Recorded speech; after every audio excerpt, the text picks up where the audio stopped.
Welcome, everyone, to It's a Wrap with Rap. I am your host, Ron Rappaport.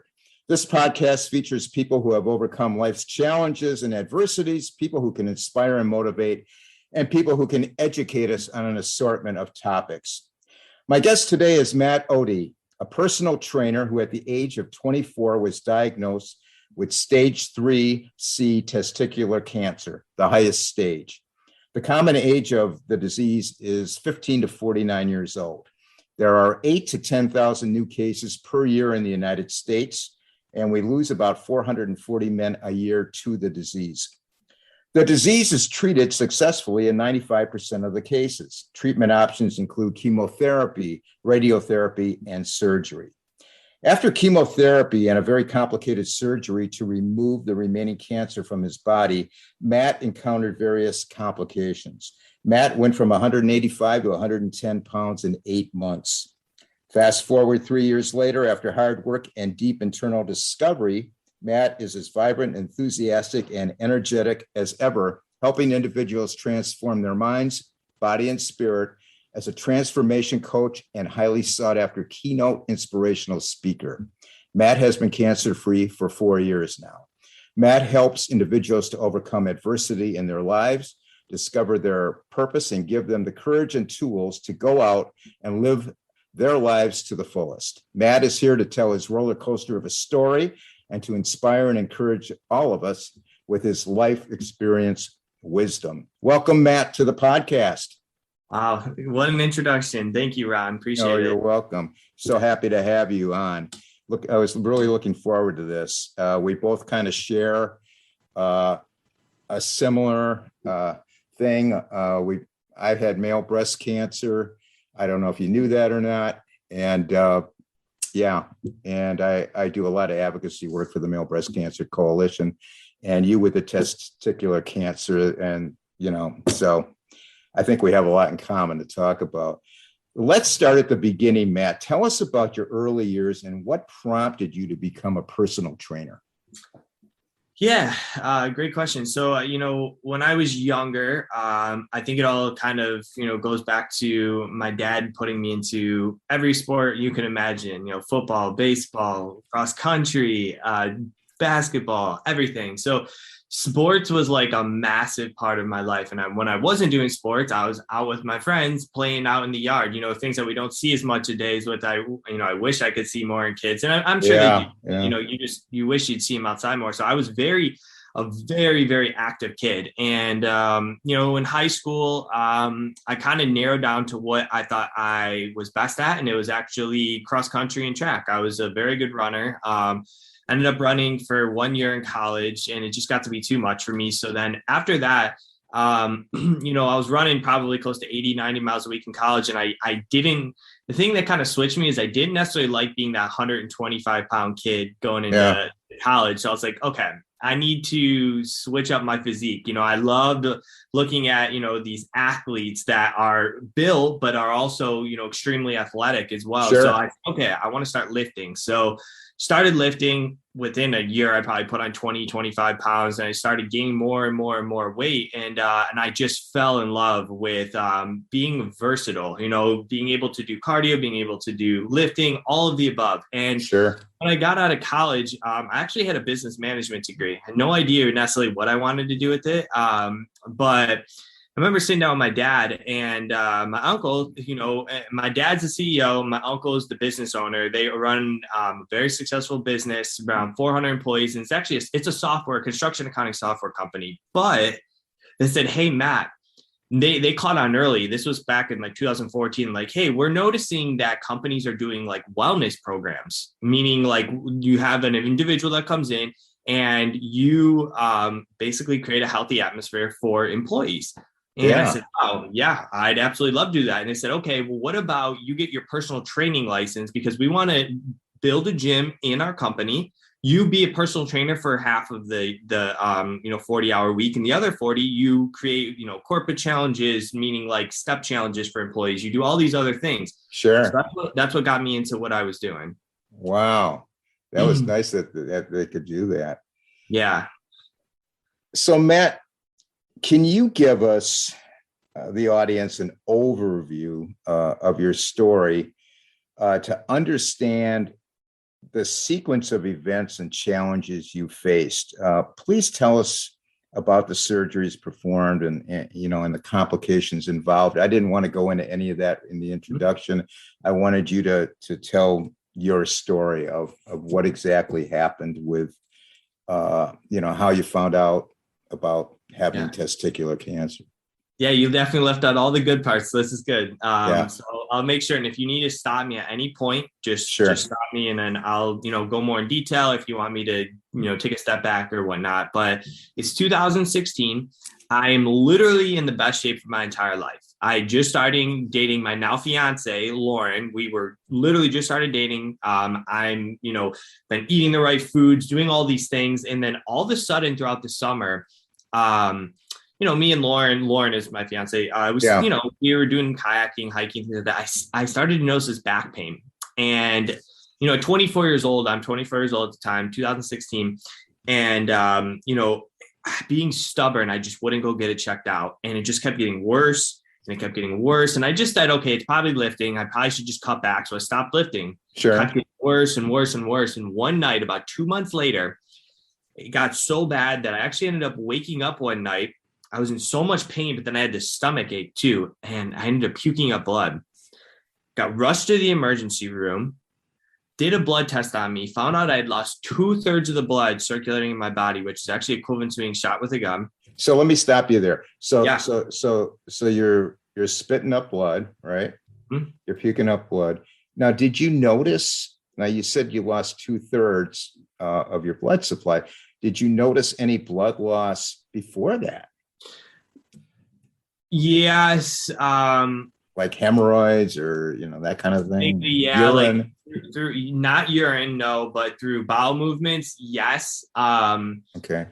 But it wasn't like something that I was like, oh my gosh, like I was stubborn. I was so stubborn. Like, and I really want to get this point across is like, if there's something abnormal, whatever age you're at, especially, but I want to be talking to these young adults here, especially you guys, because at the end of the day, we have this perception of we have to be strong or we can't be vulnerable or we can't share things.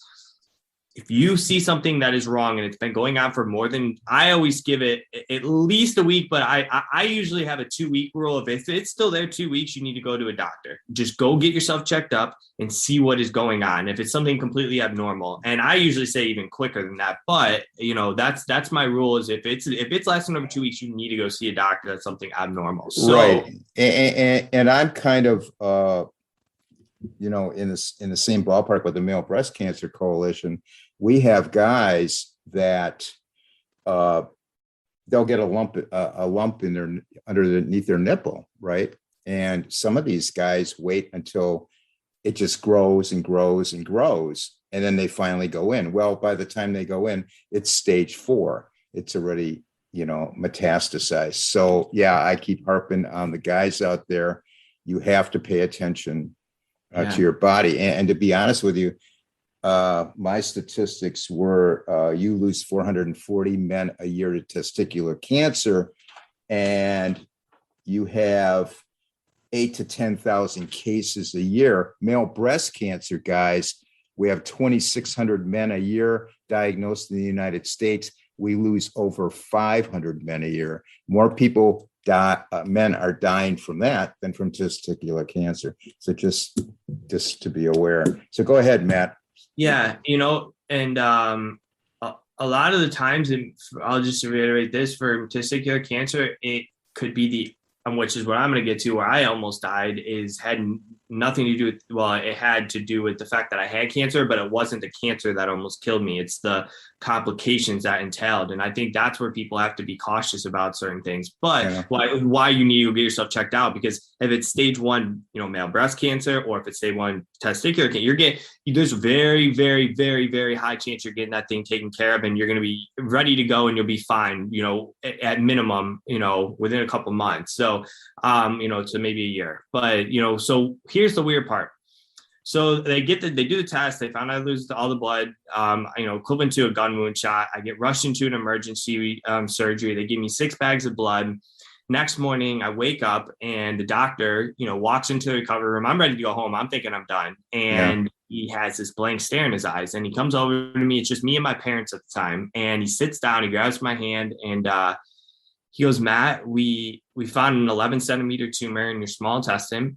We know it is cancerous, but we have no idea what type of cancer it is yet. And we have to rush you to the main campus of the Cleveland Clinic." Now, I'm from Ohio. I'm from Cleveland, Ohio. And thank goodness, like the Cleveland Clinic, if you don't know, it is one of the top hospitals in the world. So I was fortunate to be there, right at their doorstep. So they rushed me from the local hospital to there. And here's the weird part. With testicular cancer, just like with male breast cancer, you usually find a lump right where the part is. You find a lump under your breast, or you find a lump in your testicle. No lump in my testicle. So there was no symptom that indicated testicular cancer for me.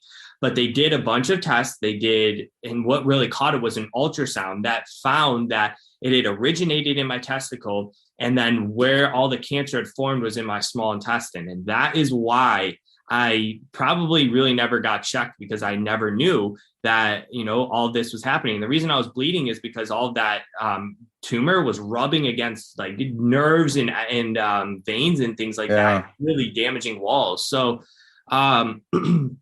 so that's when they did a bunch of tests. They found out I had the highest stage of testicular cancer. Now, when I say stage 3C, you can say, my oncologist always tells me, he's like, listen, you could call it stage 4, but it's not technically called that. That's why I say the actual term of what he tells me. But he's like, in comparison, you have what's called blood tumor markers, and you have what's called your AFP.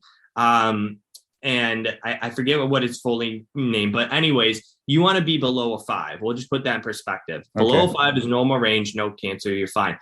I was over 75,000. I was over their chart. Like I couldn't even, so I had cancer. Thank goodness they did an MRI like within a week to make sure it didn't get to my brain, but it was everywhere else in my body. And, immediately after they found out, I was on chemotherapy. But I will take a step back and talk about the mental journey of that. Me receiving the news, me having to share the news with different people like Lauren and things like that. I'm going to get into that, but go ahead and keep talking about just the medical aspect of it. Do you want me to give you like a 5-minute version of everything? I could go a little quicker and then get more in detail if you'd like me to do that. Sure, go ahead. I think the audience would like to hear it. So 5-minute version. So I go in through chemotherapy. That lasts about 3 to 3.5 months. I lose my hair, fatigue, anything you can think of in chemotherapy. I end up losing my 3.5-year-old puppy who was diagnosed with cancer about 3 months before me. So it was like losing a best friend. I took him to all his chemo sessions, destroyed me mentally. Had to get myself out of it through faith, through a lot of support, things like that. And where the real complications happened was when I was done with chemotherapy, and my oncologist basically sat down and he said, "Okay, we have good and bad news. Good news, your tumor shrunk from 11 centimeters to 3 centimeters. The chemo obviously worked, and your cancer is shrinking. Bad news is it's wrapped around what's called your inferior vena cava. Now, that is basically a central vein that goes from the bottom of your upper body to your heart. We're going to have to do a 12-hour surgery with 3 to 4 different surgeons involved, and we have no idea what the complications are going to entail." So long story short, I get the 12-hour surgery. My body basically shuts down about a week and a half later. I have so much swelling in my stomach. I basically gained 45 pounds, not even kidding you, 45 pounds of swelling throughout the one surgery. A week and a half later, I'm out of the hospital at this point. I'm right back in the hospital with so much pain.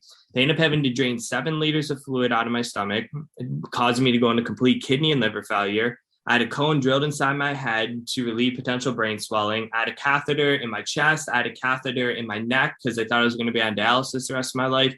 and I fell into a 2-week non-induced coma. I ended up being in the ICU for over 40 days. A week out of my coma, I went into cardiac arrest when they took out one of the catheters in my neck. They had to do 8 minutes of CPR on me to bring me back to life. I had to completely relearn to walk again. From laying in my bed to taking my first steps took 2 weeks with multiple nurses. I ended up being in the clinic for a total of 53 straight days. And my 5th surgery, so I had 5 surgeries in 30 days while I was there. My last surgery, it was completely unexpected. Well, none of them were expected, but the last one was very unexpected.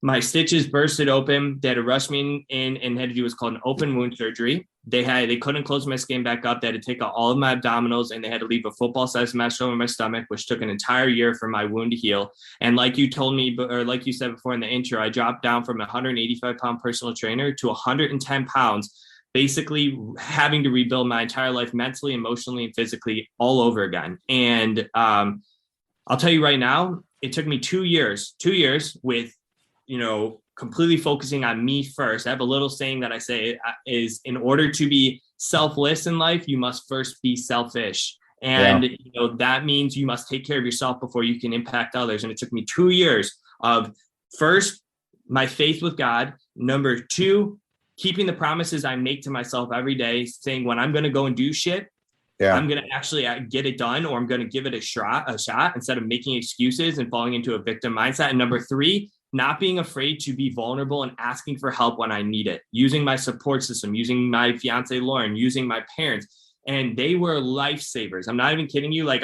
we'll get more into detail about it, but Lauren was like an angel sent down for me. So 2 years later, I rebuilt myself. Then I asked God, what is next for me? Because I think a lot of us can attest to this. And Ron, I think you can too. When you overcome something in life, you feel that you've been given a second chance and a bigger purpose. You feel like what you've gone through is giving you, whatever you believe in. If you believe in God, if you believe in something else, but you believe that it gave you something to go out and share to the world. And I said, I don't know where I'm going, but I know I need to go help people. So you want to know the number one thing I did, and this is what you need to do if you're trying to get to a destination in life: surrounding yourself with like-minded people that are either going in the similar direction as you or has already done it, and you can start to use them as a mentor or start learning from them. And I started joining mastermind groups. I started joining entrepreneurs because they take massive problems, they solve it, and they use it to help others. And that's what gave me the courage, gave me the ideas, gave me everything to get on stage, start sharing my story in podcasts, start coaching other survivors and patients, now starting my own business, and having the courage to say, listen, I need to use all the experiences God gave me to now go and impact other people. And the thing is when we first start, we have no freaking idea what we're doing. It's all uncertainty and it's all faith, but just remember, it's you versus the world. And most of the time, you're going to get criticized by your parents, potentially by the people you love, by your friends, because they don't see it. They need to see it before they believe it. But remember, you always need to believe it before you can actually see the outcome. So that's where I'm at today. It's worked out really well for me. I'm very blessed to be able to share my story. Oh, yeah. We're very happy for you. I want to review for our audience out there the signs and symptoms of testicular cancer and just have you comment after I read them all. A painless or painful lump the size of a pea, small, or the size of a marble, large, in either testicle. A change in the texture of the testicle or how it feels. A sudden buildup of fluid in the testicle or scrotum, leading to swelling in the scrotum. A lasting ache or heaviness in the testicle. Sudden shrinking of the testicle. A gynecomastia, which is an enlargement of the breast. A dull ache in the lower abdomen. A lump in the neck due to spreading of the lymph nodes, a painful ejaculation occurring more than a few times in a row. And the cause is not understood, but some risk factors include undescended testes and congenital abnormalities of the testes. I know you didn't have any of that, but I did want to just tell the audience what to look for. Yeah, all of those symptoms, and that's why I always say, go get your physical every year. Go get it. Stop, leave your ego at the door and go get your physical, because at the end of the day, like, you don't, and something does pop up in your... I was so excited to be a guest on a great podcast called Whispers and Bricks Ari Schonbrun, a 9/11 survivor, is an amazing host, and the podcast is so inspiring. Ari also created the Whispers and Bricks Academy. Do you feel like you're stuck in the mud, like you're spinning your wheels, wasting time in your career, your business, or your life? Then Whispers and Bricks Academy is for you. If you know you're not enjoying all the success, satisfaction, and significance that you desire, then it's time for your own personal breakthrough. What is a breakthrough? A breakthrough is something that changes the outcome of your life going forward for the better. Most of all, you have to have the courage and the bravery to stop settling for second best. If you are ready to turn your life around, then go to www.arischonbrun.com/Whispers and Bricks Academy. Click on the Call with Ari button and set up a call with Ari. This information will be listed in the podcast notes. You think that it'll just magically go away. I'm not saying you're going to end up like me, but I'm saying it's better safe to always, it's always better to be safe than sorry. So yeah, I caught mine. My nipple retracted, and I thought I had fallen. I did take a nasty fall that year, and I thought it was healing. I thought a car door hit me, and then after a while, it wasn't getting any better. And thank God I did go in, got a mammogram and a biopsy and all that. And I did have a mastectomy, but at least I didn't have to have chemo or radiation. And like you said, if you catch this stuff early, you'll have a 2-3 month setback. But if you let it go, it's not a good outcome. Mm-hmm. So can you please expound on the mental aspects of going through the medical challenges up through recovery? And did you open up your emotions, and to who? And like we talked about, men are afraid to show their emotions outwardly. Also, please tell us how you handled all the setbacks. And I believe at one point, weren't you, when you were in the coma, didn't you wake up from that or something? Well, yeah. So I'll definitely talk about. So let me start with when I was first diagnosed, and we'll get to the coma part. That's a lot with faith. So yeah. With coma, it's big with faith. But right.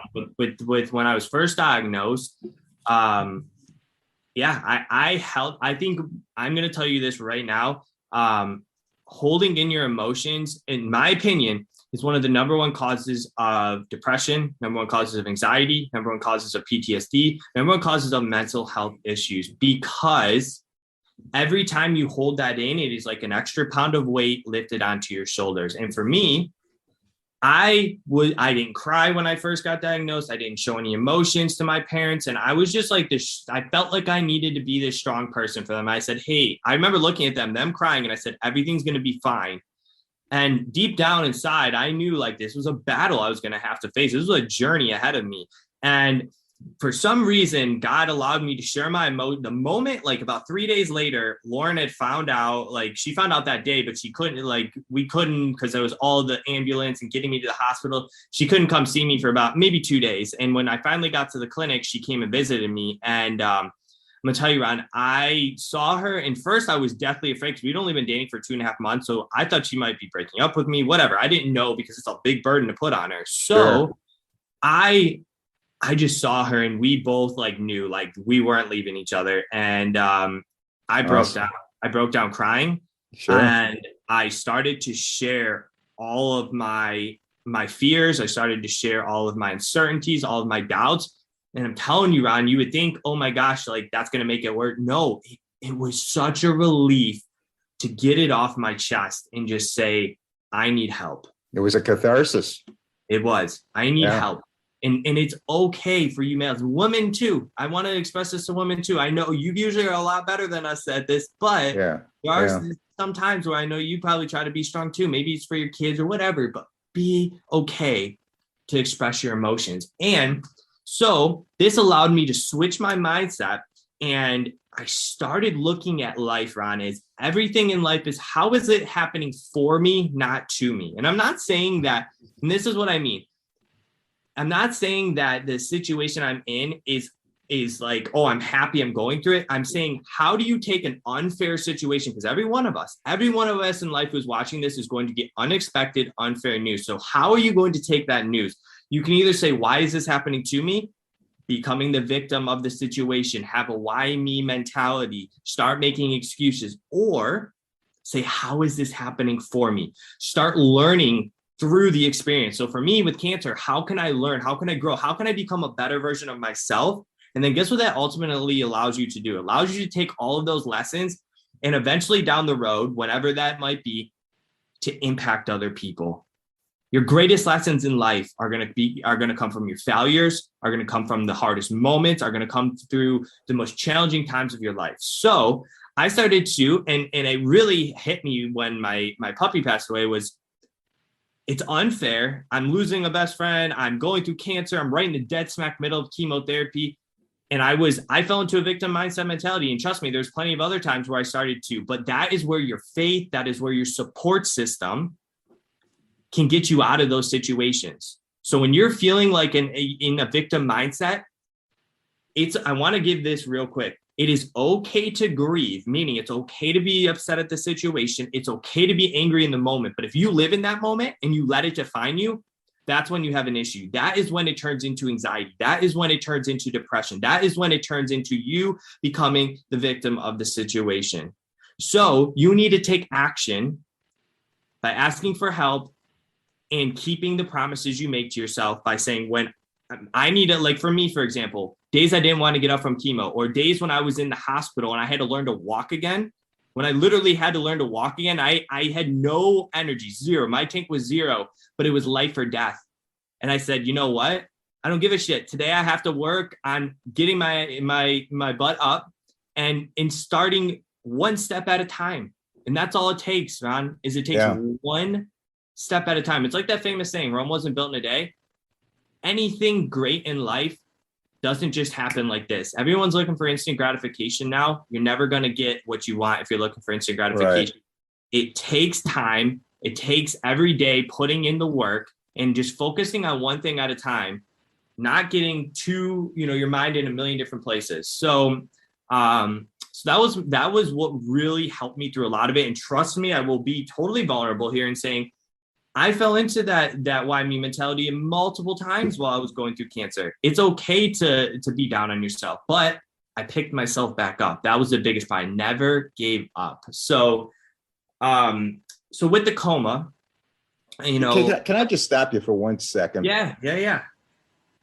I heard you talking, before this. I've seen you, and you said, the why me thing. Why me?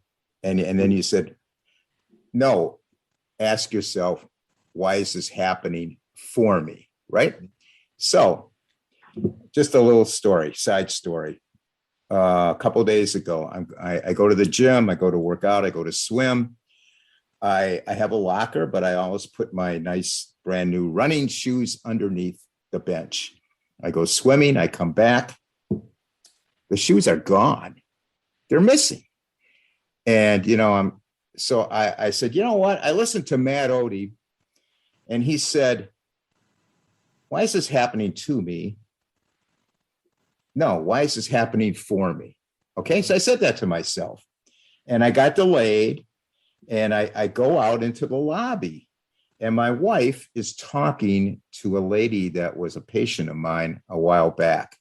And she had a disabled son. He wasn't born structurally right, and he was probably about 20 years old now. Anyway, my wife said to her, "How's Johnny?" Okay, I'll just use his name. And she said, "Oh, he passed away." And then I came out. Now, normally we would have been gone by then, but with the shoe incident, we were still there. So I took her to the side because she hadn't been there in a year and a half, and she wasn't over her son passing away. And I said, hey, I took her to the side and I said, I just did a podcast with a grief counselor who specializes in people who have lost a child. And this lady had lost 2 of them. And I put her in touch with a lady. And I got a great note the next day. Hey, thank you. And I thought, you know what? If it hadn't been for the shoes, I never would have seen her. And guess what? lo and behold, today I go to the gym, the shoes showed up. Yeah, I don't know who brought them back, but I mean, and I thought, you know what? Matt said, why me? No, why is this happening for me? And How is this happening for me? Yeah. you know, yeah. So you got to have faith out there. Incredible. Yeah. I'm telling you, when I think I should be going one way and God directs me another way and I start getting angry, I always find that's an incredible story. That is literally like a perfect example of how do you take a challenging or crappy situation in the moment and you say, wow, if I hadn't gone through that, I would have never been able to help this person. Yeah, I said to my wife, you know what? That shoe incident God put me in that place to help that woman. And that woman was so grateful. I mean, I got a beautiful letter from her and she was, Wow. just, yeah. Incredible. So, yeah, it was incredible. Wow.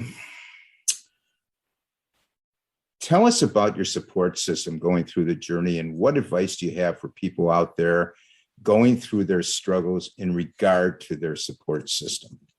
Yeah, I'll be honest, not everyone might have the support system. I don't know how your support system was but I had incredible support system. And I know not everybody has the most incredible support system in the world, but I do want to let you know that if you are willing to open up, if you need help and ask for it, there are always people there to help for you. I promise you this, because for me, even if it wasn't my parents and Lauren and my friends, the clinic had what's called a Fourth Angels mentorship program.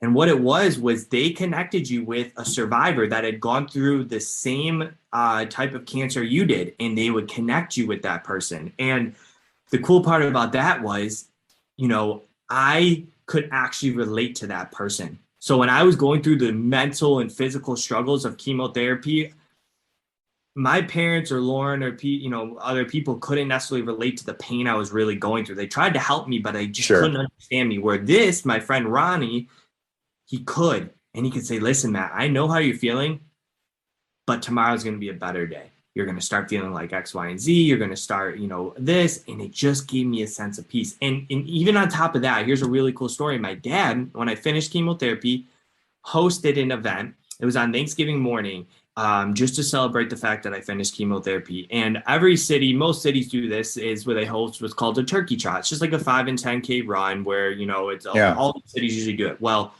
we had no idea how many people were going to show up to this thing. And I was like, okay, maybe 30, 40, 50 people would be awesome. Ended up having over 400 people at 7 in the morning and 32-degree weather show up to show my support. And I didn't even know about 200 of them. So once again, you have people, they told me there was thousands of people praying for me, thousands. Yeah. And when I get to the story of my coma, I'll really show that and the support system and the power of prayer and things like that. But like, I'm telling you, Ron, you just don't even realize it. And then also my last thing is, who is that person? Because a lot of people are watching, and I know you have this one person, 99% of you have this one person that no matter what you go through, there's that one person that is going to be there for you no matter what kind of challenge you go through. And that was Lauren for me. She was just literally my angel. And a lot of the times we can take that person for granted. Yeah. Meaning we just kind of go throughout the day and we're like, okay, if we need that person, they're just going to be there for us. And sometimes we need to take a step back and just say, thank you. Thank you for being in my life. Thank you for giving them a legit, situation that they helped you in. And it is going to make that bond, make their day, make your day so much better. So recognize who that person is in your life if you had that person, and just thank them, text them, or if you're living with them, just give them a big hug today. So good advice. Good advice. Matt, was there ever any embarrassment or stigma attached to having testicular cancer? The Cleveland Clinic states that 40% of men go to see the doctor when they feel the issue is serious. And due to socially acceptable references made to the groin area in the form of phrases or jokes, do you think men in general ignore their testicular health? It's estimated that 43% of men do not know how to do a testicular self-exam despite it being easy and quick. Yeah, I think I would say especially from ages 18 to probably 25, 100%, because you're still in that like adolescent phase or your young 20s where your ego is predicated on other people's opinion most of the time. And as we get older, we realize that not for me, but other people's opinions don't really freaking matter. No, it doesn't matter at all. Yeah, exactly. And that's what I really learned. But when I was 24 years old, I was so worried about the people. Now I didn't have the testicle, issues going on. But if I did, I still would probably be like too afraid to even bring it up, because you're right. It is something that you're too ego driven, or you're too, you're too manly or too afraid to share it, especially with men. Yeah. I really do believe that. So yes, I think that probably over 60% of people with testicular cancer, especially if you're in that age group, probably even higher, had that stigma. Yeah. Yeah. And we run into that with the male breast cancer as well. Please address those people out there that are going through their challenges, that have trouble speaking up, or who are anxious about their situation and cannot get a handle on it. What are your thoughts about getting them the help they need? Start with the one person you can trust. Start with one person. You don't need to be going on what I'm doing or posting on social media or all of that. You don't need to do that. It starts with one person that you know will actually sit down and listen to you. Mm. And when you can do that, I'm telling you, like I told you when I shared it with Lauren, it was just this amount of weight just lifted off my shoulders. And then it allowed me to open up to other people, like finding that, like asking for help, like with Ronnie, asking for a fourth angels mentor, asking for help with friends, saying, hey guys, can you do X, Y, and Z for me, instead of me being, so ignorant to that fact. And it starts with just one person. Find somebody that you feel comfortable opening up to. Maybe it might not be somebody that you even know. It could be somebody like a Ronnie, where you feel like it's a clean slate and you don't feel judged at all, and you know that they can relate to you. Maybe it's that person. So find one person, open up to them, and that will be like it's just like anything in life. After you break through your point of fear, you have all this confidence in the world. You ever notice that when you break through fear, instantly this like adrenaline rush comes in of confidence, of like, okay, it wasn't as bad as I thought. And that's all I have to say is just ask. Just start with that one person. Tell us about your concept of winning the day and how it applies to the journey from diagnosis to treatment to recovery. Yep. Winning the day was massive when I got out of the hospital. And here's the concept of winning the day. I learned it from a guy named Andy Frisella. He's an entrepreneur, very successful. He owns a supplement company called First Form, but like he's way more than just a business owner. The guy is just like, he teaches you how to really elevate your life. And his concept was called winning the day. And here's what it is. It was like my concept of focusing on one thing a day. And what it is you need to focus on what is the task today, like a one major task that is going to help excel you forward into a goal that you have. For me, I needed to recover myself mentally, physically, and emotionally. For example, let's just put weight, for example. I needed to gain my weight back. And here's how I was going to win the day. I was going to pick up a 5-pound dumbbell. Literally, this is all I could do. I went from this insanely fit personal trainer to now having to talk about an ego, check. Yeah.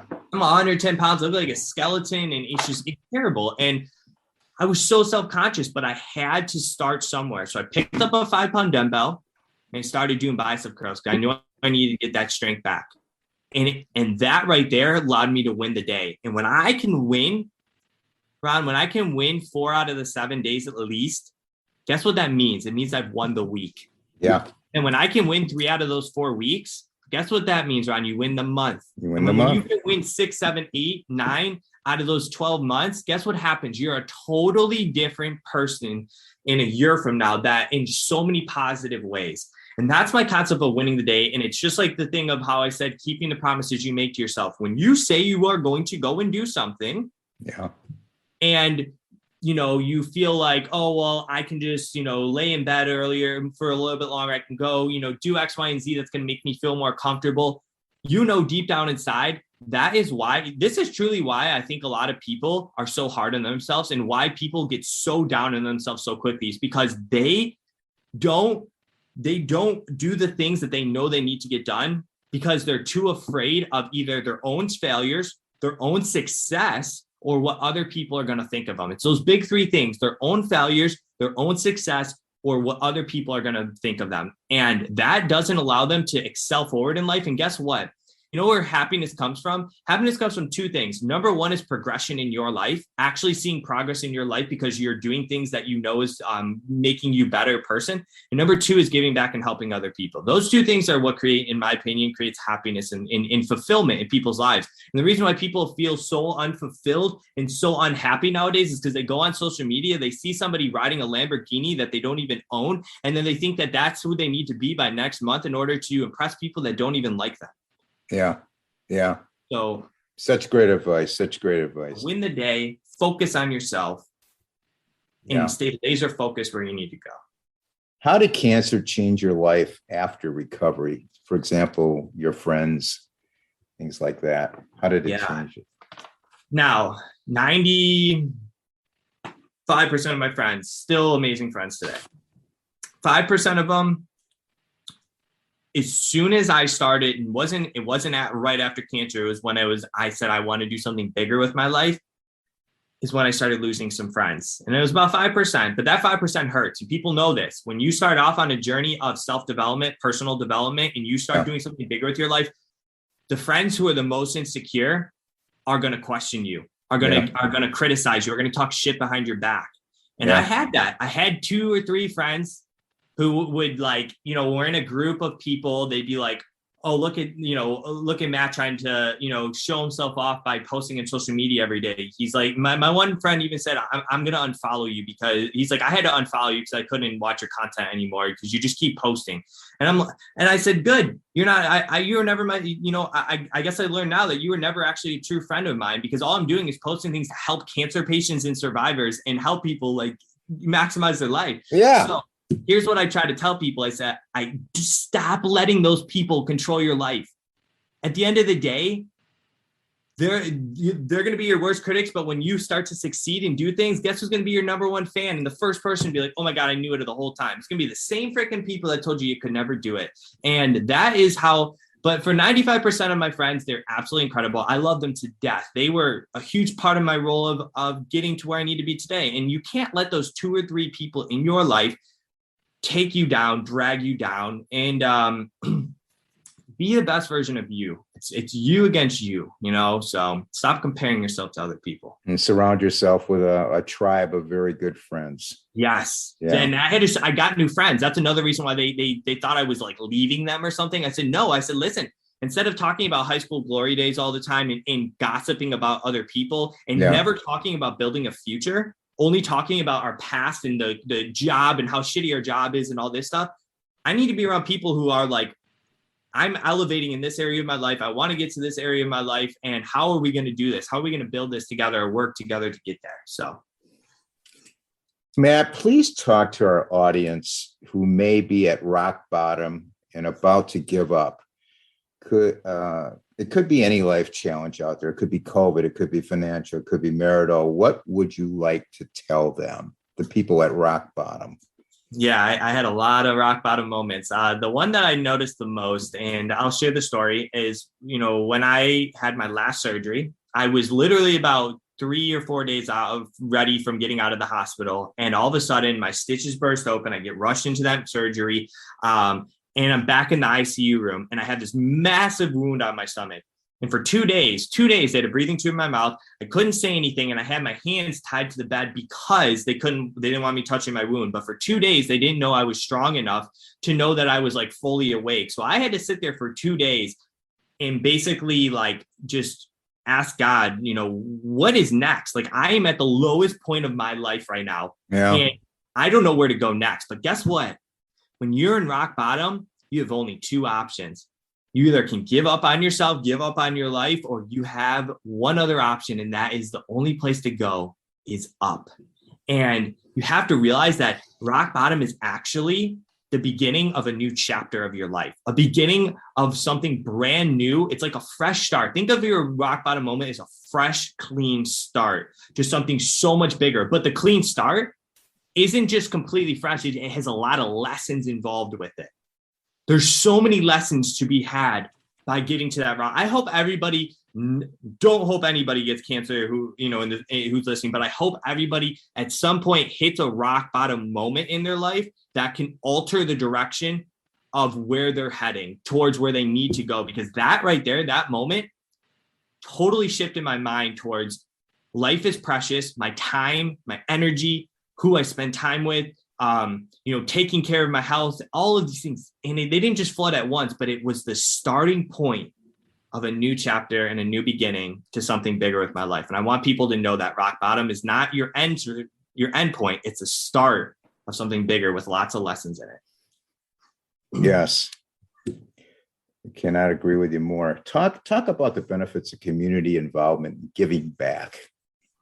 Oh yeah. Giving back is everything. So last year, October, almost a year ago now, about 11 months from today, I had been doing some speaking. COVID had already hit, doing podcasts, and I was doing some coaching, and I was like, God has something bigger for me. It's just not just this. It's not just, speaking. It's not just doing one-on-one coaching. What is it, God? And all of a sudden, like, the people that like I surrounded myself with, the friends that were helping me, they're like, Matt, have you ever thought about starting a Facebook group, a cancer community Facebook group? And I'm like, heck no, like I'm not good enough I had all those limiting beliefs started flooding back towards me. I'm not worthy enough. People aren't going to gravitate towards my messages, all of this BS. And then about 4 months later, so they started telling me this in the summer of COVID. And all of a sudden, about 4 months later, it's now October. So about 11 months ago, I sat down with my dad and he was like, listen, Matt, like you need to start this group. And we had this like really emotional talk. And usually me and my dad kind of butt heads, but this time I really agreed with him. And I remember just getting this flood of emotion into me. And it was like a turning point. And so I started the group, and I had an assistant. She's incredible. She's still with me. And she just helps me like organize the group. It's another admin in the group. She's absolutely incredible. And we just started reaching out to other Facebook groups. I started sharing my story. I started to interact with other people, give value. And I said, hey, we're all a community. I'm starting a Facebook group, as long as the admin's okay. I'd love for, us to all collaborate. And if you want to join my Facebook group, that'd be awesome. Well, the first month we had maybe 50 people, maybe 100. Second month, maybe 300-400. Third month, we started getting close to 1,000. Fourth and fifth month, we started getting close to 2,000, and we're just getting momentum after momentum. And now today, we have over 5,000 members in the group, all patients, caregivers, survivors. And I'm telling you, Ron, it is the most loving, impactful community I've ever been around. It is just filled with, whenever somebody is going through something, instantly like 30, 40, 50 comments of just giving advice, helping them with something in their mindset, physically, giving them a direction of where they need to go. And this was God saying, Matt, like you need to build this. And, yes, it's going to be scary at first, but if you ever want to become the leader that you've always, that I have set out for you, then you need to start taking these scary first steps and doing the things that, you don't know what the outcome's going to be, but you need to do. And that's what I tell everybody. I say, listen, when you are so uncertain and you have all this fear, that is when you need to take that leap. Take the leap of uncertainty. Take the leap, because at the other end of maximum fear is maximum opportunity, maximum breakthroughs in your life. So every time I have this fear, I always find myself in, new opportunities and new ventures. And now I have an idea too with my business that I just started, and I'm deathly afraid to start it, but I'm literally going to, put one foot instead, in front of the other. And I'm just going to take action with faith and prayer. And I'm sure you'll be very successful. Matt, you talked about that Facebook group. Is there a name that people can go on it? Absolutely. So it's called Cancer Patient /Survivor. And I can put the link in the chat if you'd like, but it's called Cancer Patient /Survivor, Taking Back Your Life from Cancer. Okay. And I can say it one more time. I'll put it in the podcast notes. Cancer patient / survivor taking back your life from cancer. Okay. And it's for anybody that's been impacted by cancer. Like I said, it can be a patient, it can be a survivor, it could be a caregiver. The thing I realized, I started off as a young adult group, and I quickly realized cancer does not discriminate. Doesn't matter your age, doesn't matter what type of. It does not. That's for sure. No. For those who have come through their journey of struggle, what advice do you have for them to do if they desire to help others? What advice can you give them if they want to help other people? Yep. Start with something that is extremely meaningful to you. You need to start with something that is that you're passionate about. Because if you're not passionate about it, it's not going to last. If you're only doing it for money, if you're only doing it for fame, if you're only doing it for a quick instant high, you're never going to actually get the results you want. So you need, like for me, I've been giving out so much free stuff that, eventually, me starting a business, you have to make profit at some point. But for me, I didn't care about that in the beginning. All I care about is giving out as much free things that is meaningful to me and helping and making an impact in the community first. Sure. And then saying, you want to know how you can actually attract the right people into your life is just by being as authentic as you possibly can. Don't seem sleazy. Don't seem like a salesy person. Just purely give, and you will receive 10x of what you're trying to get. I promise you this. That's how you build culture. That's how you build a brand. That's how you build a community. That's how you make true impact in people's lives. Give us your thoughts on how people can get a purpose in their lives and the many benefits from that.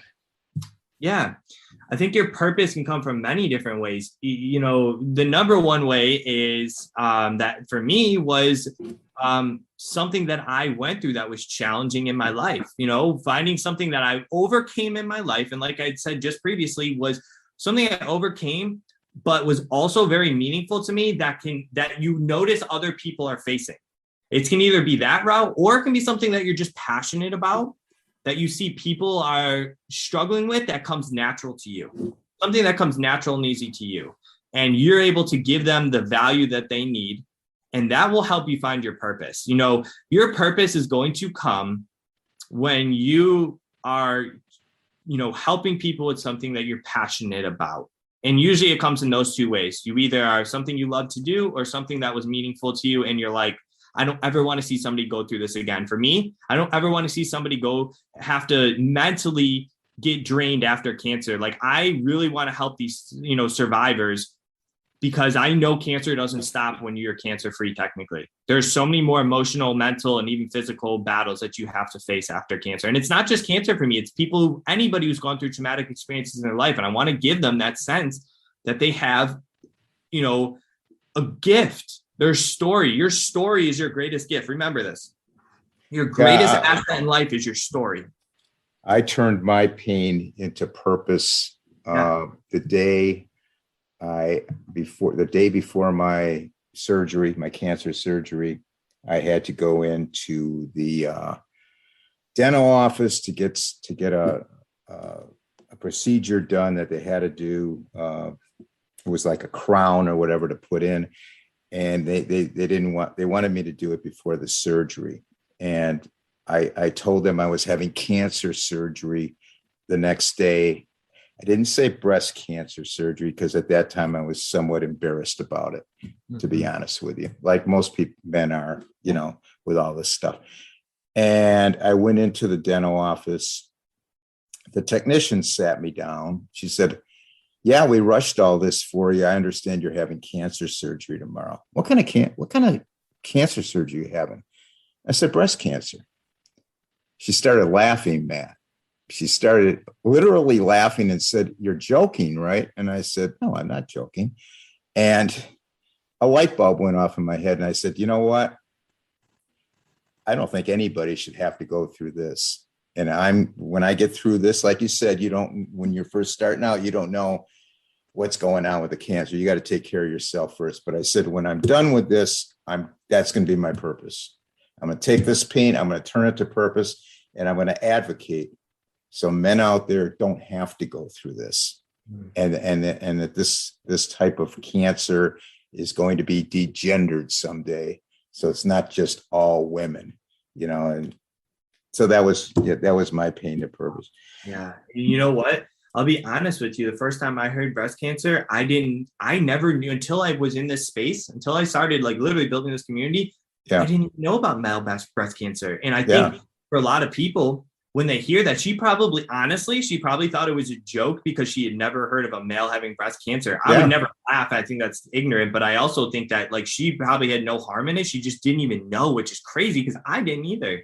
And it's I think it's something that, like you said, I'm glad you're bringing awareness to this right now. So yeah. Matt, can you tell us about the project Mustaches for Matt? Yeah, so we're gonna go back to my event that my dad did for me after chemo. So here's how it all came to be. So this is how Mustaches for Matt came to be, is when my dad hosted that event that I just talked about. How it started actually was all of my friends, my guy friends, when I was going through chemotherapy, you can see I have red hair. I lost all of it, but I had this like dirty mustache, terrible. It was like the most ugly thing, but I was the only piece of hair I had left on me. So I was like, I am not shaving this thing until I have to. Yeah. And all of my guy friends were like, okay, we obviously aren't going to make fun of him for keeping this thing on. So we're going to grow mustaches with him as well. So every dad and all the guys throughout all my chemotherapy grew mustaches. And when the day came, we called it Mustaches for Matt. And when people showed up, all the girls wore fake mustaches, ladies, girls, things like that. And all the guys had their mustaches on. And we had gotten shirts for everybody and everything. And it was so cool. Like we literally got shirts for everybody who attended. At least we bought a bunch of them. I don't know if everybody got them because there were so many people that showed up, but we gave as many as we could out. And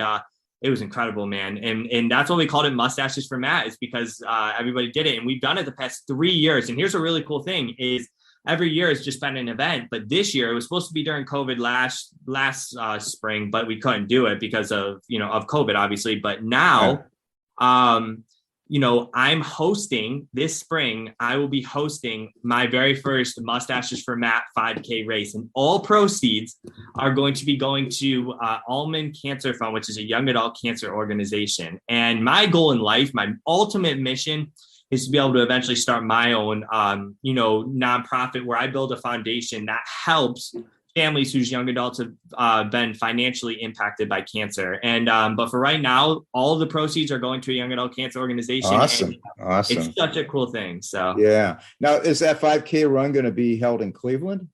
Yeah, it's local. So it's like literally 5 minutes from my house. And it's we have what's called the Metro Park. It's like a really nice, like wooded area. It's like a gorgeous place. And, we'll just block it off for, an hour and a half throughout the day, and people go do a 5K. So, well, we have we have a lot of people listening in the Ohio area. So great. Yeah. If you know where Strongsville is, it's in Strongsville. So for anybody listening in Ohio, it's about 20 minutes south of Cleveland. So I can send you a link when I get it, Ron. I don't have the link yet. I'll get it in October. But if you want to share it, I'd be happy, because of course, I'm not keeping any of this. This is all going to great cause. So. I know that. And what month is that going to be running? April, which is Testicular Cancer Awareness Month. April, okay, the TC Awareness Month. Okay, Matt, what excites you the most going forward? For me, it is. I think what excites me the most is that I now really feel like I have a purpose in life, and I think. For a long period of time, I felt lost before cancer. I was healthy, extremely healthy. And I was like, maybe I'll start a gym someday, or maybe I'll do, I knew I didn't want to just be in a 9-to-5 job, even though I love my wellness job where I get to help people, but it wasn't like this, where I get to change the world. Like, I feel like God is letting me literally having the option to change the world. And that right there excites me so much. So that's number one. And number two is the future of me and Lauren, and, wherever it takes us with kids or we're getting, so the cool part, as I told you, she's my fiance. I just proposed to her 3 months ago. We're going to be married in next year, September 24th. So a little bit less than a year from now. Congratulations on that. Thank you. So those excite me, man. It's just, part of life. Yeah.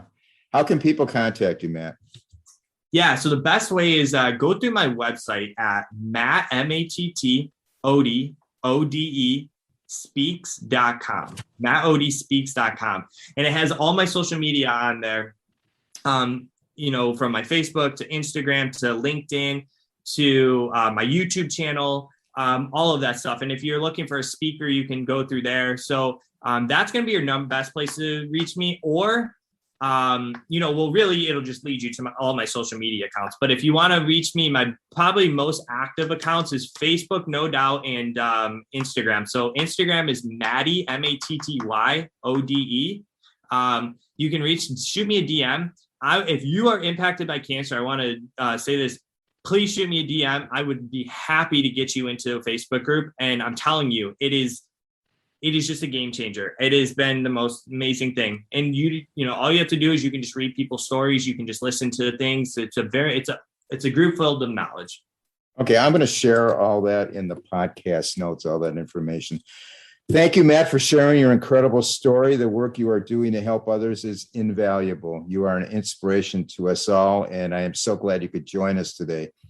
You are a genuine and authentic person. I wish you all the best going forward doing God's work. Comments and suggestions to improve the podcast are always welcome. You can email us at itsarapwithrap@gmail.com. Our website is itsarapwithrap.com. You can sign up for our newsletter. Facebook, It's a Rap with Rap. Instagram, It's a Rap with Rap podcast. And we're on YouTube. It's a Rap with Rap, the podcast uncut. All the episodes are on YouTube. Thanks, everyone, for listening. Please stay safe. And for now, it's a wrap.